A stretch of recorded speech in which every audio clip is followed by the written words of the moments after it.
नमस्कार, स्वागत है आपका मेरे चैनल आपकी दीदी ललिता में।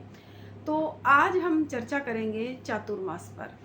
चातुर्मास यानी 4 मासों का समूह, उसे हम चातुर्मास कहते हैं। उसमें कौन कौन से कार्य हमें करने चाहिए और कौन कौन से कार्य हमें नहीं करने चाहिए, ये सब जानेंगे आज इस चर्चा में। लेकिन इससे पहले यदि आपने मेरे चैनल को सब्सक्राइब नहीं किया है तो प्लीज़ चैनल को सब्सक्राइब करें, लाइक करें, शेयर करें और कमेंट बॉक्स में जय माता की अवश्य लिखें। तो चलिए शुरू करती हूँ मैं चर्चा को। चतुर्मास में हमें कौन कौन से कार्य करने चाहिए और कौन कौन से कार्य हमारे वर्जित होते हैं, ये सब हम आज इस वीडियो में जानेंगे। चतुर्मास में सबसे पहले तो बताती हूँ जो कार्य हमें नहीं करने चाहिए। चतुर्मास में हमें गृह प्रवेश नहीं करना है। चतुर्मास में हमें किसी भी प्रकार की कोई प्रॉपर्टी की खरीद नहीं करनी है या बेचना नहीं है। चतुर्मास में ही हम मुंडन नहीं कर सकते, विवाह नहीं कर सकते, किसी भी तरह की कोई सगाई नहीं कर सकते। हाँ, आप अगर वर पक्ष के और कन्या पक्ष के जैसे बच्चे हैं, आप हैं और तो माता पिता जाकर आप उनको देख कर आ सकते हैं, बातचीत कर सकते हैं और फिर आप बोल सकते हैं कि जो भी हम रिंग सेरेमनी वगैरह करेंगे वो हम 4 मास के बाद करेंगे। इस तरह से हमारे ये हम कार्य करते हैं, क्योंकि शादी विवाह में विशेषकर 2 बच्चों का जीवन का सवाल होता है, तो इस तरह से चतुर्मास में ये कार्य ना करें। फिर उसके बाद में कोई भी, जैसे ये विवाह हो गया, शादी हो गई, इसको लेकर हम कोई भी कार्य नहीं करते। ये तो चर्चा हो गई इस बात की लेकर। लेकिन अब चर्चा करते हैं कि कौन कौन से कार्य हम इसमें कर सकते हैं। चतुर्मास में हम ज़्यादा से ज़्यादा धार्मिक कार्यों को कर सकते हैं। जैसे गीता का पाठ कर लीजिए, आप गीता शुरू कर लीजिए। 4 महीने में गीता संपूर्ण हो जाए तो फिर आप अपने घर में ही थोड़ा सा प्रसाद बनाकर अपने परिवारजनों में बांट सकते हैं, अपने पास पड़ोस में बांट सकते हैं। सुंदरकांड का पाठ कर सकते हैं आप। मंगल शनिवार को नियम ले लीजिए कि हर मंगल और शनिवार को आप सुंदरकांड का पाठ करेंगे, आप रुद्राष्टकम का पाठ करेंगे, आप रामायण पढ़ सकते हैं। इस तरह से आप धार्मिक जो भी हमारे पाठ है, दुर्गा सप्तशती पढ़ सकते हैं। अभी नवरात्रि आ रही है, इसी बीच में नवरात्रों के बाद ही एकदम से चतुर्मास शुरू हो जाएगा, तो आप दुर्गा सप्तशती पढ़ने का नियम ले लीजिए, देवी भागवत पढ़ने का नियम ले लीजिए, शिव महापुराण पढ़ने का नियम ले लीजिए। तो ग्रंथों की तो हमारे घर में, हमारे जो देश में किसी भी तरह की हमारी कोई वो नहीं है। आप कोई किसी भी धार्मिक ग्रंथ को पढ़कर आप पुण्य के भागी बन सकते हैं। जब वो ग्रंथ आपका पूर्ण हो जाए तो आप इसी तरह से गाय के गोबर में कंडा लेकर, गोबर का कंडा लेकर उसे जलाकर थोड़ा सा 5-7 आहुतियाँ उसी मंत्र के निमित्त दे दीजिए। जो आप ग्रंथ पढ़ रहे हैं उसी का एक जरा सा मंत्र लेकर, जैसे आपने गीता पढ़ा है तो ओम नमो भगवते वासुदेवाय के आप 11 मंत्र पढ़कर आप हवन में डाल दीजिए, आहुति दे दीजिए। आप शिव महापुराण पढ़ रहे हैं, ओम नमः शिवाय, आप वो उसका देश कर सकते हैं। देवी भागवत पढ़ रहे हैं, ओम एम रीम क्लीम चामुंडाय विच्चे करके आप हवन में जैसे 11 आहुतियाँ आप हवन सामग्री की देकर आप उसके पुण्य के भागी बन सकते हैं। ये तो हो गई ग्रंथों की बात।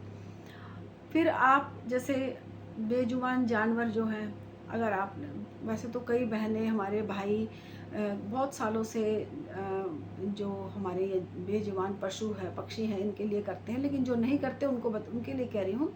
आप इसी चतुर्मास में, क्योंकि बारिश का मौसम हो जाता है, तो चींटियों के लिए आप आटा डाल सकते हैं। भून लीजिए थोड़ा सा आटा, उसमें ही थोड़ा सा बूरा या गुड़ या शक्कर मिलाकर आप जहाँ भी उसके जो बिल होता है वहाँ डाल दीजिए, चारों तरफ घेरा करके, तो वहाँ से चींटियों को भोजन मिल जाएगा।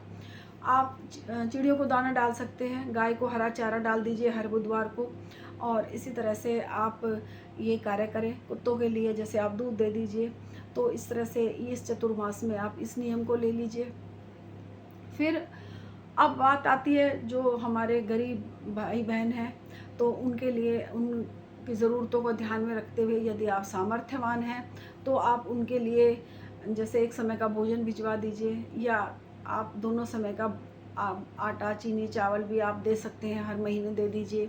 अगर आप सामर्थ्यवान नहीं हैं और तो आप वैसे ही रास्ते चलते भी लोगों के लिए, जैसे अभी बारिश का मौसम है, तो छाता दे दीजिए।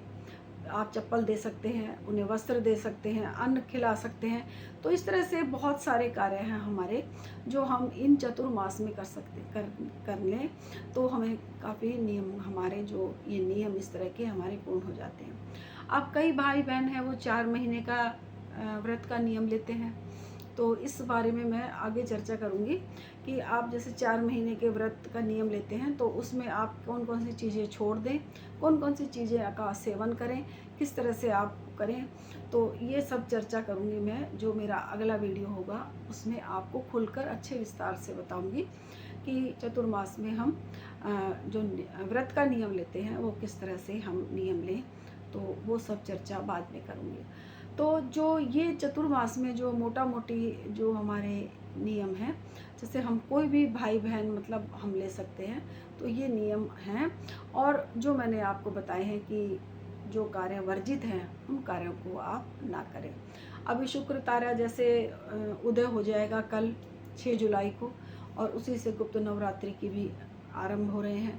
तो उससे में आप इनमें जो भी आपके कार्य नहीं हुए थे वो उन कार्यों को आप पूरा कर लीजिए। अभी जो ये नवमी आएगी 15 तारीख को, इसको बडली नवमी बोलते हैं, तो इससे ही शादियां जो हैं बंद हो जाती हैं।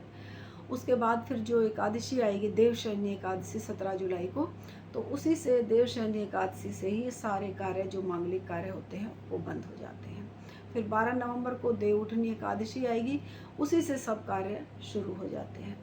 तो इस तरह से आपको मैंने बताया कि कौन कौन से कार्य हम इस चतुर्मास में हमें वर्जित हैं, कौन से नहीं करने, और कौन कौन से कार्य हमें करने हैं। तो आज हमने जाना इस वीडियो के माध्यम से कि हमें कौन से कार्य करने हैं, कौन से नहीं करने। तो आज के लिए इतना ही, कल फिर मिलूंगी एक अच्छी सी वीडियो के साथ। तब तक के लिए नमस्कार, जय माता की, हर हर महादेव। यदि चैनल को सब्सक्राइब नहीं किया है तो प्लीज़ चैनल को सब्सक्राइब करें, लाइक करें, शेयर करें। जय माता की।